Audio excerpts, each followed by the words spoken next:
All right. So we spoke about offenses a couple of, about a month and a half ago or something like that. And last week, or not last week, but last month, we spoke about the idea of how to stay alive in Krishna consciousness, how to keep from becoming mechanical, because it was my first time with the group. And today, I want to continue with things that hinder Krishna consciousness. Today, I'm going to mostly speak on the principles of avoiding the six unwanted creepers that choke the creeper of devotion. And then next week I'll talk about 6 things unfavorable for devotional service. And then we'll talk about the offenses, and there's 10 of them.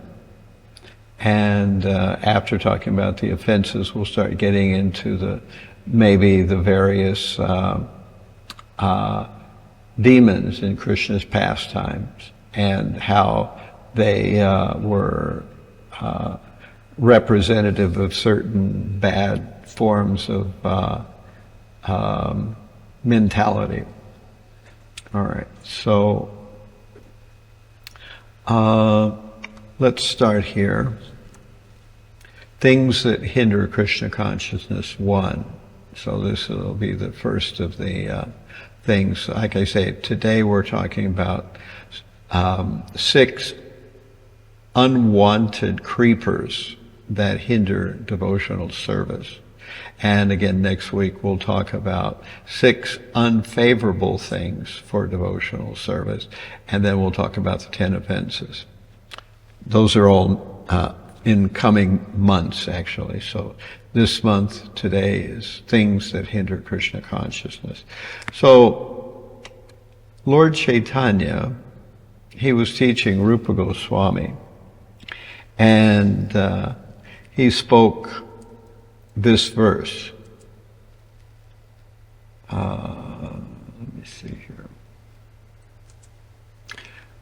Nisidachara kutrinati jiva himsana labha puja pratishtadi yata upasakagan.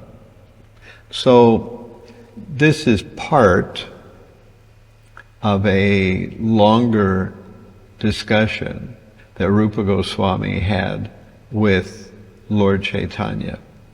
So Lord Chaitanya is broadly discussing what we know of as the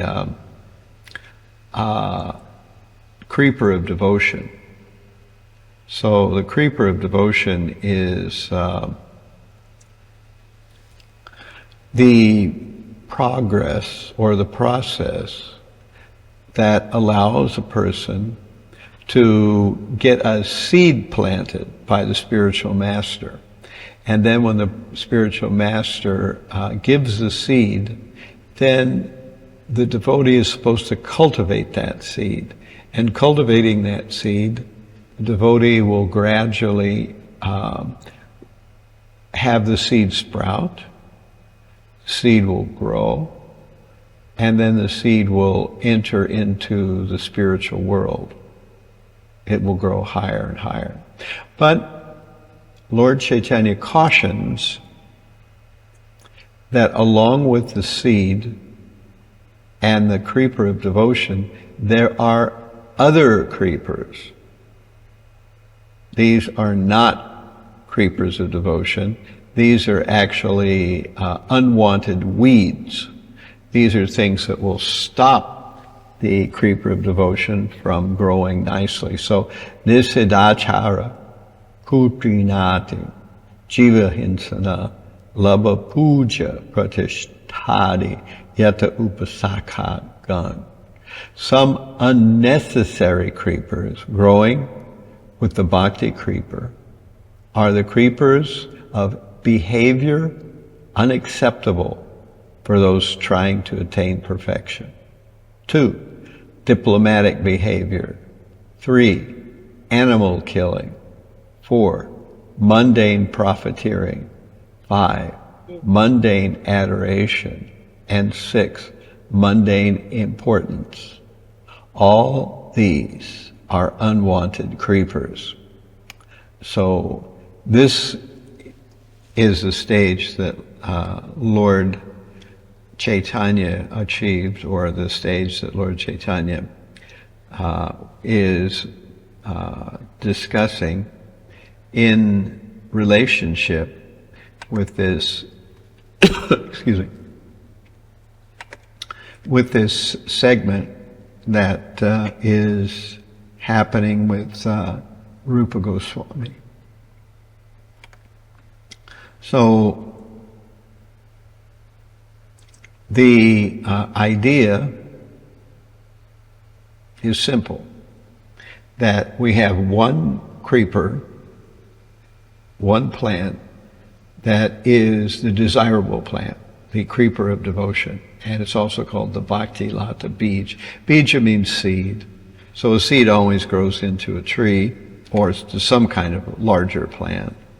And when the seed grows into a larger plant, then we understand that that seed has fructified, and that then we can have eventually some successful plant. Now, generally, a creeper cannot grow on its own. It has to hug something. If we see vines on walls, or we see creepers wrapping around trees, the tree provides us support, and the creeper is not supported. So the Bhakti-Lata-Bija is the plant of devotion. It can rise, but it needs to be watered by both devotion and sincerity. But as any plant, if you're a gardener, you will recognize that the plant needs to actually be watered, and not only watered, but the plant has to be cared for. And if there are unwanted plants that are growing nearby, they can actually choke the original plant, the plant of devotion. So these are called upasaka gun. Upasaka means actually unwanted creepers. These are unwanted, unnecessary creepers, dangerous creepers, those that will potentially choke this seed of Bhakti-Lata. They can choke it. And so what are they? We'll look at them here in summary. Nisidachara, which is bad behavior. Kutinati, diplomacy. Jiva hinsana, violence. Labha, material profit. Puja, wanting adoration. And pratishtha, material position. And in the process of engaging in devotional service, we see that sometimes devotees veer off course because they get caught in one or more of these unwanted activities. Nisidachara, kutinati, jiva himsana, labha, puja, or pratishtha. So we'll talk about these one by one, and then we'll go back and forth to see if anyone has any questions about them. So the first one is nisidachara, conduct unbecoming a Vaishnava. To begin devotional service, we take up certain imperatives, things we should do, and things we are asked to do. And at the same time, we give up certain things which are unwanted, things which harm or even stop devotion. We know that in ISKCON, practically speaking, everybody is taught at the very beginning that we have 4 regulative principles. They are meat eating, gambling, intoxication, and illicit sex. These are activities. And when a person engages in these activities, they create a problem for devotional service. One cannot actually perform devotional service and perform these unwanted activities at the same time. A person who is eating meat cannot make much progress in devotional service. A person who is gambling cannot make any progress in devotional service. Intoxication, one cannot make progress in devotional service.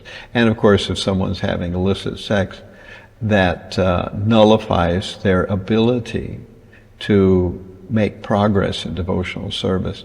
All these things stop devotional service. They stop the creeper of bhakti from growing. The creeper cannot grow if the person's engaged in these. And all these things are taken together under the umbrella of nisidachara, or conduct unbecoming a Vaishnava. So most of us know this fairly well. One cannot harm animals, one cannot gamble money, one cannot engage in intoxication, and one cannot engage in illicit sex and expect to make progress. And when a person comes to the 3rd stage, which is Ado Shraddha Tatu Sadhu Sangata Bhajana Kriya. So Bhajana Kriya is this 3rd stage of devotional practice.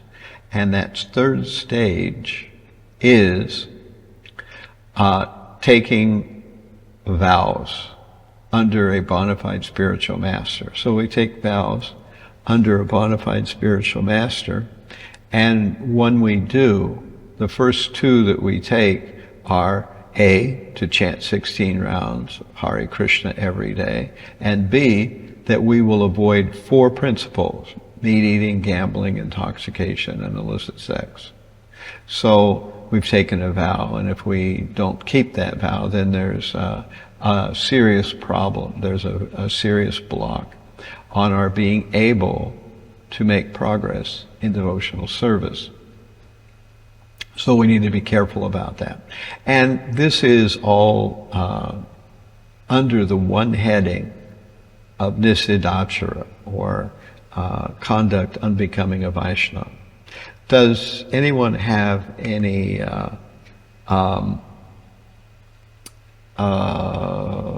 questions about that from the group there? Try again. Can you hear us, Maharaj, now? Yeah. Hare Krishna, Maharaj. One devotee is asking to explain about diplomacy more. About diplomacy. We'll get to that in a minute. Okay. Sure, Maharaj. All right.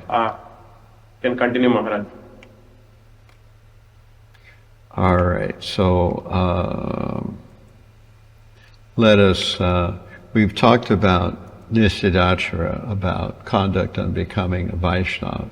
So next we'll talk about kutinati, or diplomacy. These are things that devotees should not do.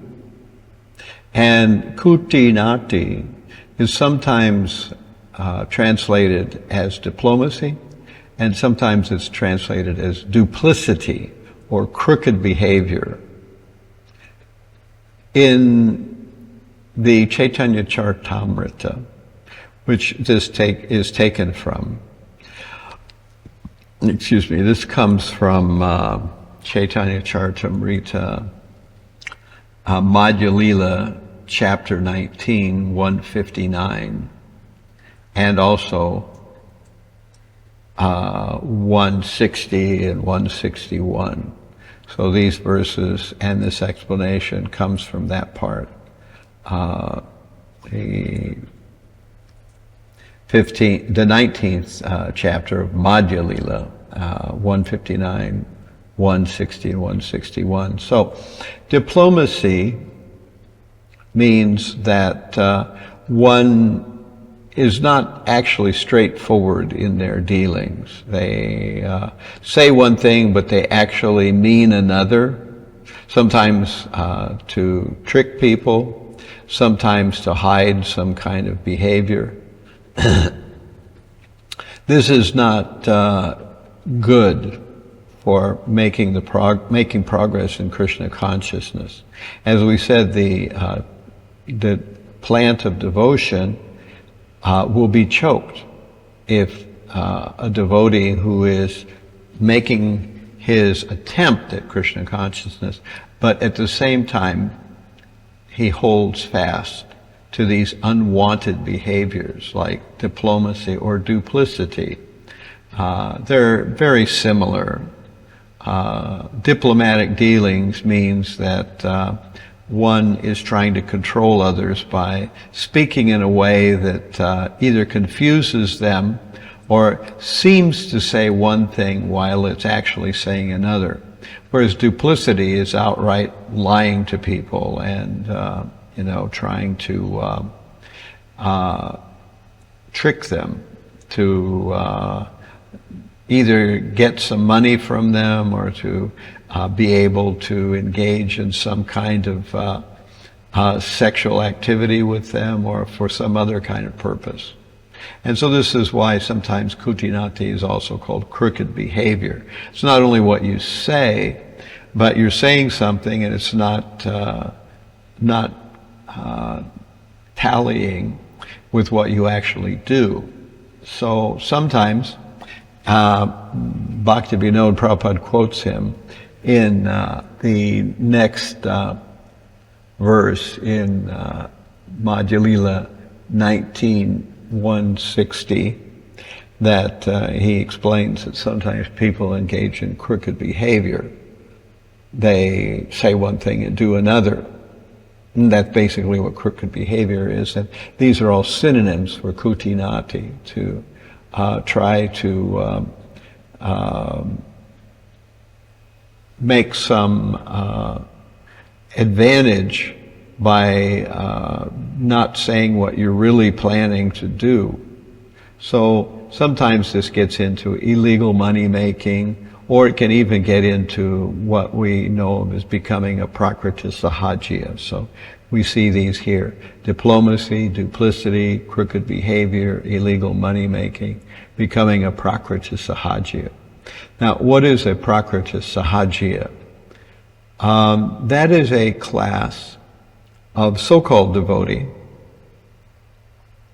And these are people who do not try to follow Krishna's teachings, but rather they try to imitate Krishna.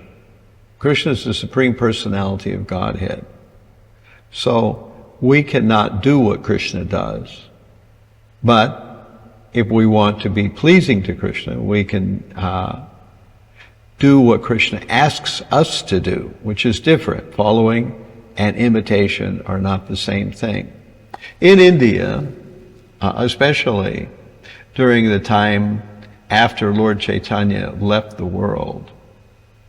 So Lord Chaitanya left the world in 1534 or somewhere thereabouts. And there was a generation of devotees after him. And then 2 or 3 generations later, many bogus versions of Vaishnava behavior became policy.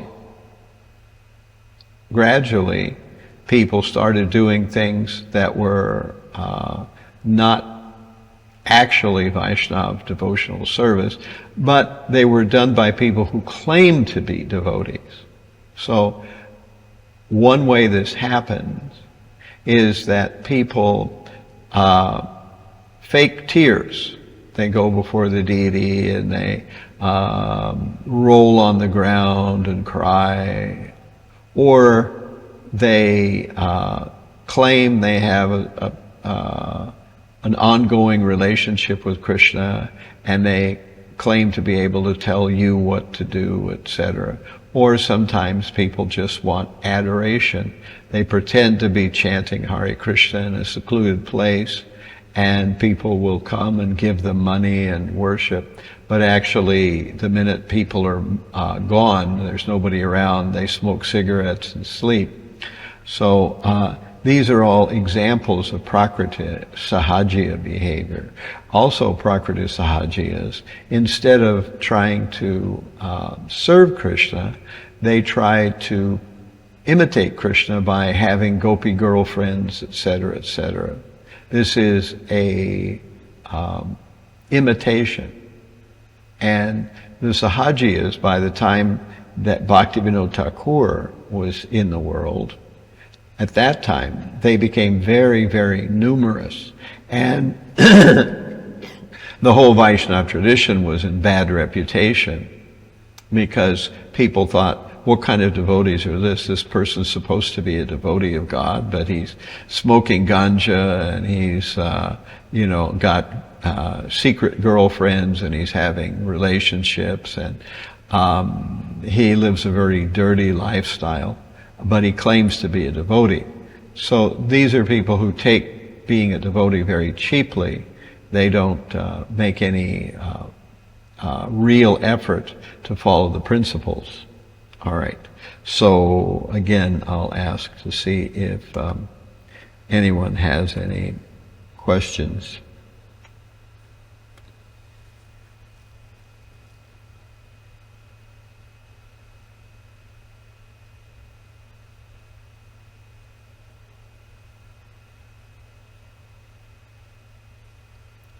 So there are no questions, or you don't hear me?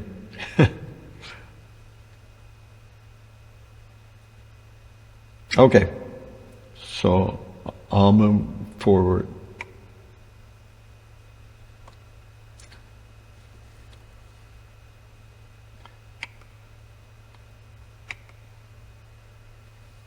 The next item that is a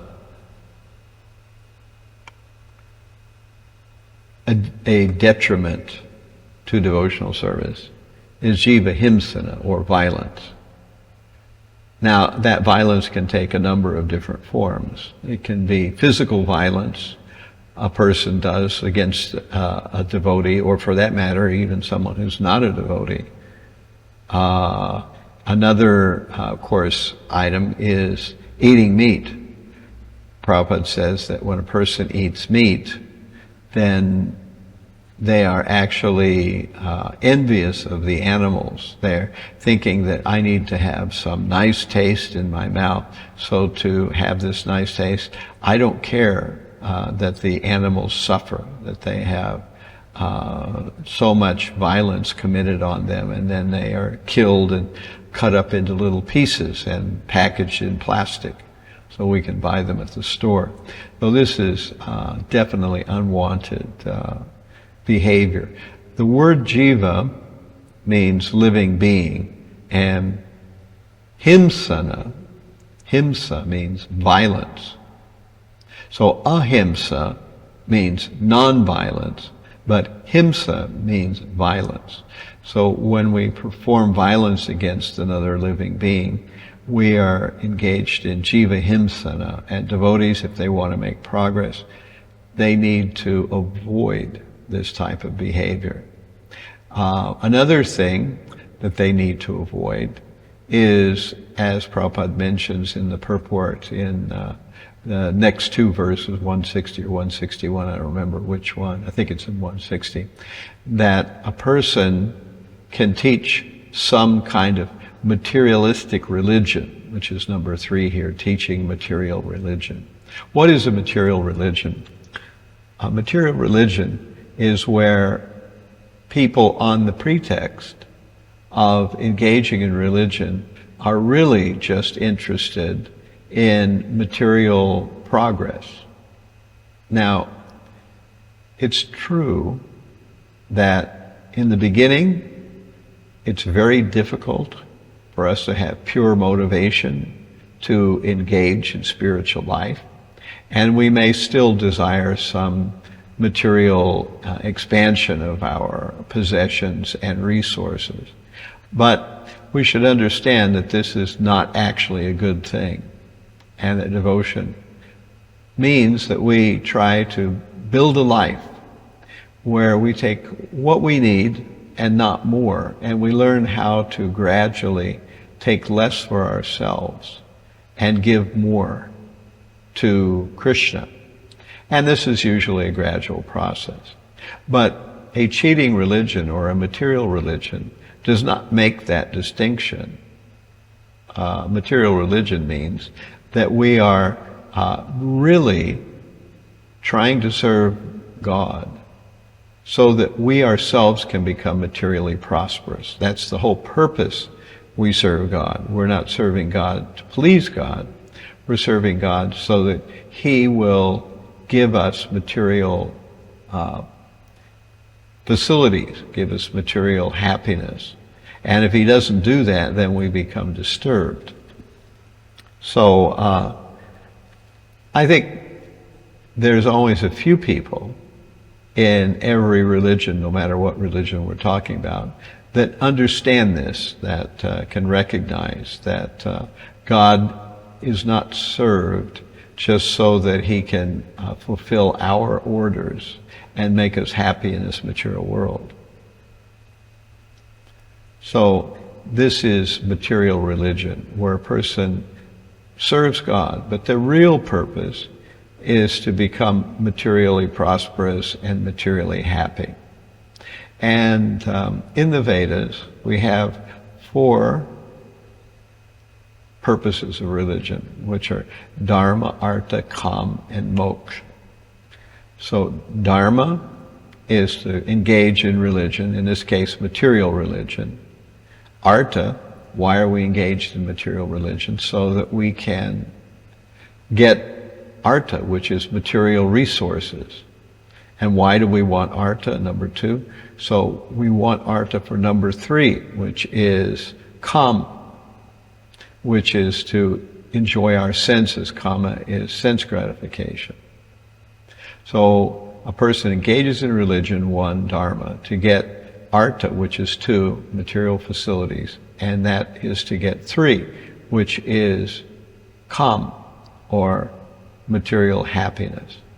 And usually then at some point a person will eventually get disgusted with the fact that you cannot really be happy materially in the material world. You can only learn how to serve Krishna, and then you can be happy. But people continue to try to be happy by materialistic purposes, and sometimes they take religion and they transform religion into a method for being materially happy. And this is material religion, and this also falls under the category of jiva himsa, or violence. So we need to understand the suffering that animals go through and avoid eating meat. Even if we do, we need to gradually reduce it to the point where we're not doing it anymore. Then certainly we should not be violent against other people. Here, Jagai and Madai were, they attacked Nityananda, and Lord Chaitanya came to kill them, but actually Nityananda pleaded on behalf of the 2 brothers, and Lord Chaitanya did not kill them, but rather he delivered them. Okay, so we'll move to the next one. Material profit. So Labha, Puja, and Pratishta, these last 3, they're very similar and they overlap. What do we want in the material world? Generally speaking, we say that there are 4 animal propensities. What are they? Eating, sleeping, mating, and defending. Animals do this. They eat, sleep, mate, and defend. So, if a human being does not do anything except eat, sleep, mate, and defend, then that human being is no better than an animal. We are not animals. We are actually human beings. And we have one thing that animals don't have, and that is religion. We have a sense of ethics, and we have a sense of purpose, and we try to engage that purpose in serving Krishna. That's what we try to do. So that is what the animals don't do. But people are keen on profit. They want some kind of resources, money particularly. And with that, they can eat better, sleep better, mate better, and they can defend themselves better. So these things are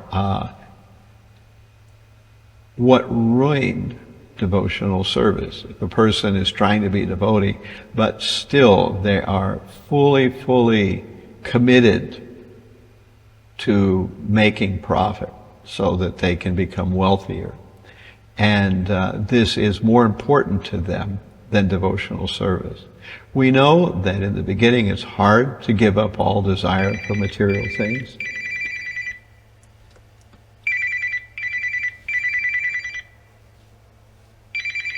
Just a second. I'm going to have to...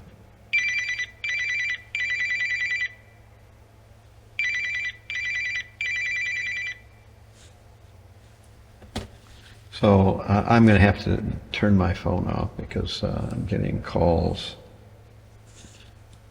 Okay.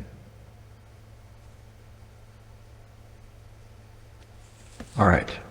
So the process of becoming materially entangled is always thinking that you need more. Prabhupada uses the example of the donkey. The washerman has a huge load of laundry on the poor donkey's back, and he's sitting on the donkey as well. But he's got a little stick with a carrot tied to a little thread on the end of the stick, and the donkey thinks, if I walk just one step further, I'll get this carrot. But the donkey doesn't realize that when he moves one step forward, the washerman moves one step forward with the donkey because he's riding on the donkey. And the stick moves one step forward, and the carrot moves one step forward. So the donkey will never get the carrot. And in this way, people in our world, in the material world, they constantly think that just around the corner, just tomorrow, just next Monday, or just 1 month from now, I will wind up having the money that I want. And then I can have enjoyment in the material world. But like the donkey, this never happens. It's always one step out of our reach. And we try harder, and we try harder, and we try harder to get some money, and the harder we try, the more time we use. And eventually we become broken because our body can only work so much, and our efforts will constantly meet with some kind of problem and defeat, and eventually we'll become morose, we'll become de-spirited, will feel that our life is useless. So this is all because of hankering after material profit. So we should avoid that. If you hanker after material profit and continually work for material profit, even if you're trying to be a devotee, and you don't try to change that attitude, you will just find yourself more and more unable to make any progress in devotional service. So this is why this is an unwanted creeper. It's a weed that kills the plant of devotion, the Bhakti-Lata-Bija. So puja, not only do we want money, we want other people to come and bow at our feet and think that we are something very special.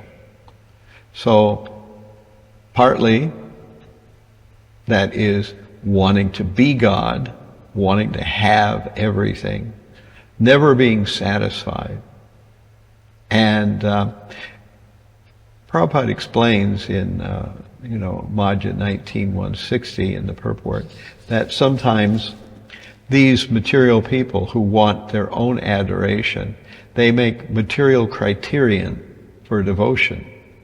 They think that, this is an Indian Vaishnava, so he's much more advanced. This is a Western Vaishnava, so they can't be materially advanced.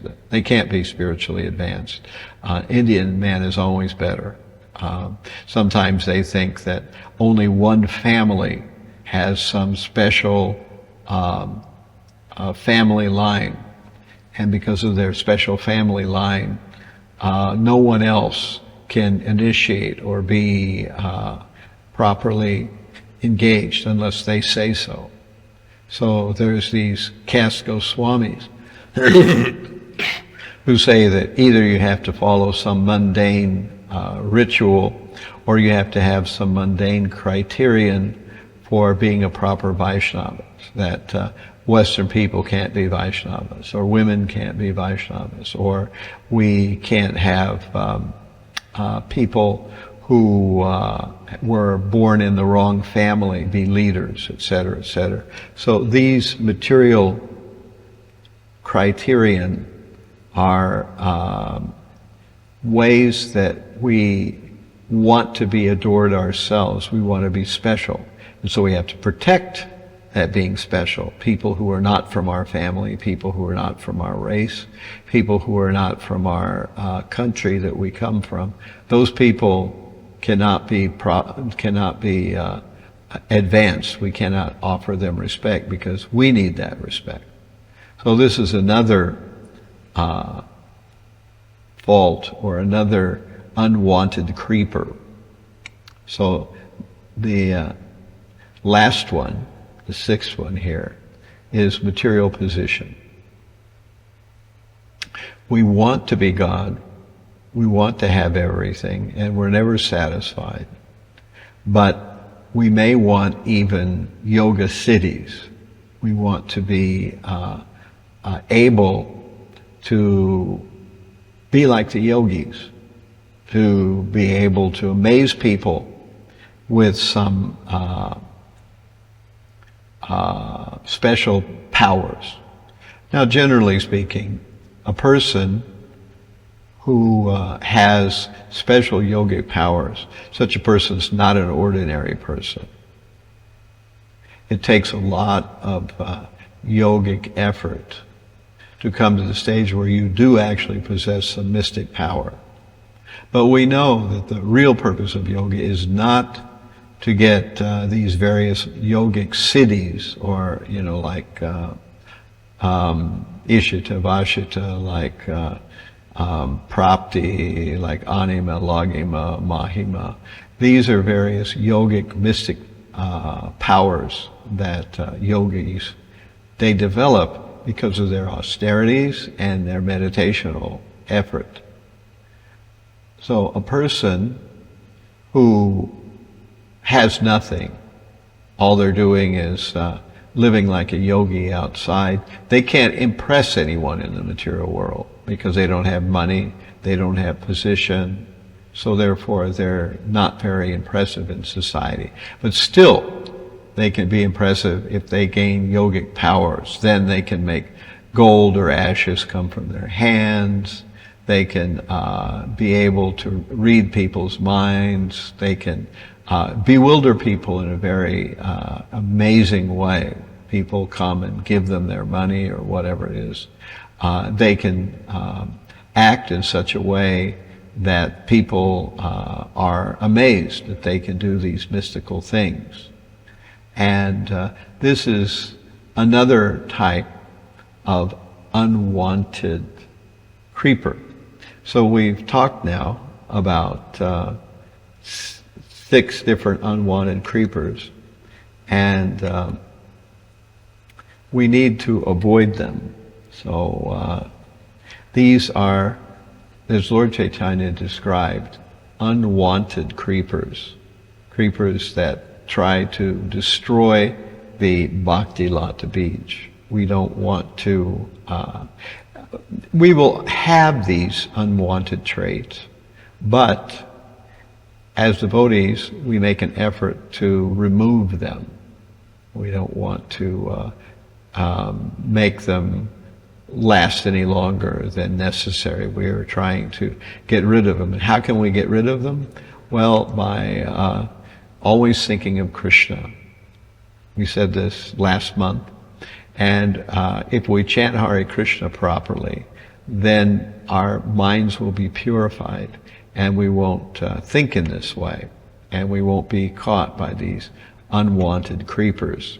So here, Lord Chaitanya, in Madhya Lila 19:160, this is the next verse after the one that I quoted, Seka Jala Panya Upashaka Badiyaya Stabda Hanya Mula Shakta Baditena Paya. If one does not distinguish between the Bhakti-Lata creeper and the other creepers, the sprinkling of water is misused because the other creepers are nourished while the Bhakti creeper is curtailed. So Lord Chaitanya is telling Rupa Goswami, you cannot do both things. You have to, like a good gardener, nourish the creeper of devotion, and at the same time, you have to curtail those other unwanted creepers that grow alongside the bhakti creeper, and they cause it harm. And then the following verse, Lord Chaitanya says, Pratame upasakhara kareye chedana tabe mula sakha bodhi yaya vrindavana. As soon as an intelligent devotee sees an unwanted creeper growing beside the original creeper, he must cut it down instantly. Then the real creeper, the Bhakti-Lata, grows nicely, returns home back to Godhead, and seeks shelter under the lotus feet of Krishna. So this is the situation. We are learning that we have devotional service. It's fine to engage in devotional service. That as we continue in devotional service, we need to remove these unwanted things. So now I'll ask to see if any of you have questions.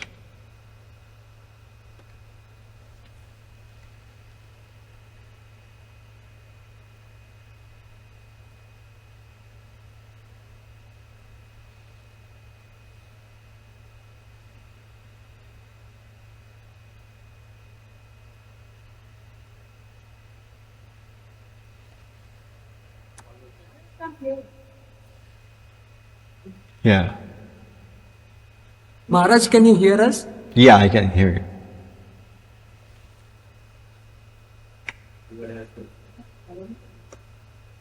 Maharaj, I have a question, like, what needs to be done, like, in order to reduce the propensity, like, even though you might be doing in the initial stages, but like the propensity will be always there, right? Mm-hmm. Well, that's kind of what I've been talking about. Basically, what we need to do is to engage in chanting Hare Krishna. That is the solution for everything. We are not just supposed to mumble something for 2 hours and that will make everything work. We're actually supposed to try to focus our minds on Krishna. If we focus our minds on Krishna, then we will discover that it will cleanse all these other desires. So chanting with attention will automatically purify us of these unwanted creepers. But at the same time, we should not just be mindless and not ask ourselves, are we engaging in some of these activities? Are we engaged in nisidachara, unwanted behavior, kutinati, diplomacy, duplicity, jiva himsana, are we eating meat or engage in violence against others? Labha, do we hanker for some kind of material assets? Puja, do we want to be worshipped by others? And pratishta, do we want to have a high position? So all these things are unwanted, but if you chant Hare Krishna very carefully, trying to hear and not space out while you're chanting, then automatically these other things will be washed away. But of course, even if a person engages in chanting, and to some extent there is inattention, still the holy name will be eventually effective. So we should try to make progress quickly rather than slowly. There is nothing to be gained, there's no happiness in being entangled in these 6 unwanted creepers of anti-devotion. If we are engaged in them, we'll just slow our progress down and we will not become happy. These things are mirages. They are false. They're actually not real happiness. We think that they're going to bring us happiness. If we're worshipped, if we're able to do some nasty things and get away with it, if we're able to be worshipped by others or we have some big position, we think these will make us happy, but actually they won't. So chanting will help us to realize that. If we could realize that material unwanted things would actually not make us happy, then we wouldn't have any problem. The question is, or the reason is we don't realize it. We think that somehow we'll be made happy by these material things. So chanting gives us that realization. We don't just think it or say it, but we actually realize it, and so we don't act to continue our labha, puja, and pratishta.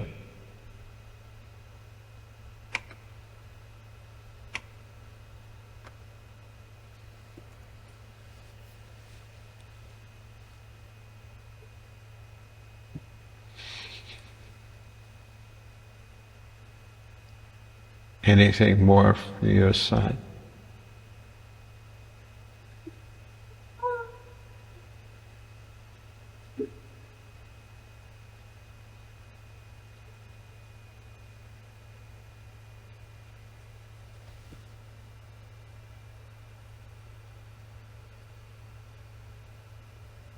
Maharaj, we are good on our side. Mm-hmm. All right. No questions. So, should we just end here? Yeah, Maharaj. We can end. Okay. All right. So.